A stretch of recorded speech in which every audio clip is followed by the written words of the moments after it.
మొట్టమొదటి ప్రైవేట్‌గా తయారైనటువంటి ఒక రాకెట్ అయితే సిద్ధమైంది. ఇది స్కై రూట్ ఏరోస్పేస్ వారైతే తయారు చేశారు. ఈ సంస్థ ఈ యొక్క రాకెట్‌లో రేపు అనేక ఆవిష్కరణలైతే చేయబోతుంది. ముఖ్యంగా నరేంద్ర మోదీ గారి స్వహస్తాలతో రాసినటువంటి వందే మాతరం కార్డుతో పాటు మాజీ ఇస్రో చైర్మన్‌లు రాసినటువంటి కార్డులు, అలాగే మరికొంతమంది శాస్త్రవేత్తలు, పెద్ద పెద్ద ఉద్యోగస్తులు, ఈ దేశానికి సేవ చేసినటువంటి వారు రాసినటువంటి కార్డులను కూడా అందులో ప్రవేశపెట్టబోతున్నారు.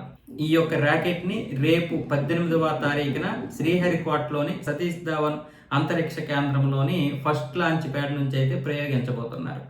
ఇది మిషన్ ఆగమన్ పేరుతో ఈ యొక్క ర్యాకెట్ని అయితే ప్రవేశపెడుతున్నారు. విక్రమ్-1 అని పేరు పెట్టారు ఈ యొక్క ర్యాకెట్కి. ఇది మొట్టమొదటి మన ప్రైవేట్ రంగం ద్వారా తయారైనటువంటి ర్యాకెట్.